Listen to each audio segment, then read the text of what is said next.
William Morrow and HarperAudio present The Royal Windsor Secret, a novel by Christine Wells, performed by Anne-Marie Gideon.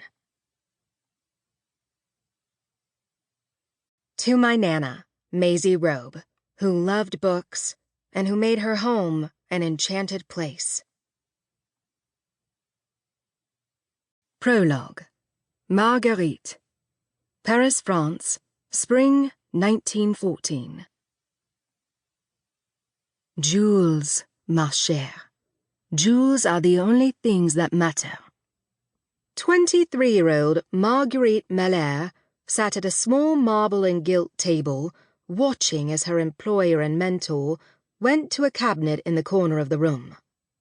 This piece was draped in a pretty cloth printed with swirls of pale blue and taupe paisley, and fringed with silk tassels.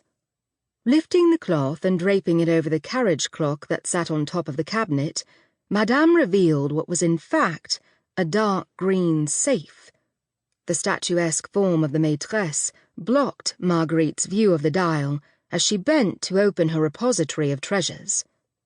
The Maison de Rendezvous at 3 Rue Galilée was as elegantly furnished as any grand Parisian townhouse, and Marguerite loved to be invited into Madame Dinar's private domain. Marguerite was learning to become a first-class courtesan. Not only was she schooled in the arts of the boudoir, she'd been instructed in a range of disciplines: horse riding, singing, playing the piano, Italian and German, elocution and etiquette, current events, history and politics. Her morning lessons with Madame smacked of special privilege. The maîtresse did not give private instruction to just any of the women who graced her books. Today, jewels. The tips of Marguerite's fingers warmed and tingled with anticipation. Much as she longed to jump up and sneak a glimpse of the safe's contents over Madame's shoulder, Marguerite forced herself to remain where she was and wait. After a few moments, the older woman closed the safe and let down the shawl. She returned to the table and set a black, lacquered box between them. Its mirror-glazed surface was punctuated by a central motif, a jungle cat made of inlaid mother-of-pearl. Madame Dinar opened the box and lifted out 2 red satin-covered beds that glittered with precious stones. Marguerite gasped. "Magnificent!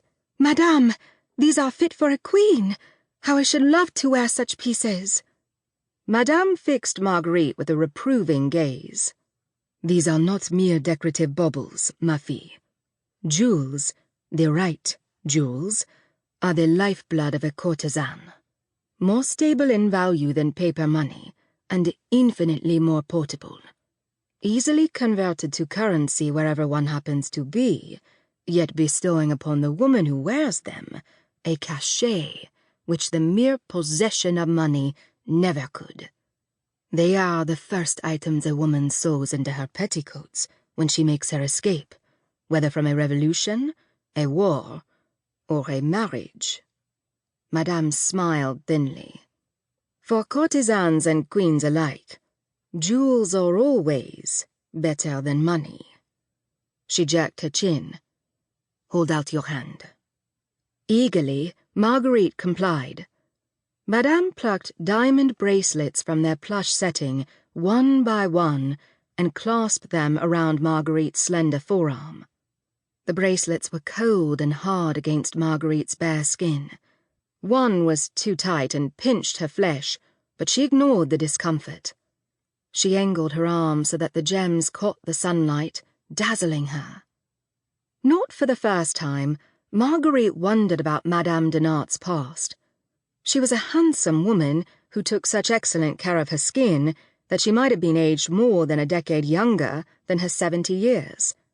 She had been a courtesan at a time when the profession was at its height, when luminaries such as La Belle au Terreau, Blanche d'Antigny, and Cora Pearl had enchanted all of Paris with their extravagance and their style.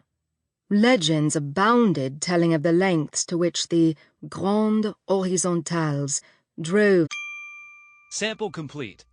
Ready to continue?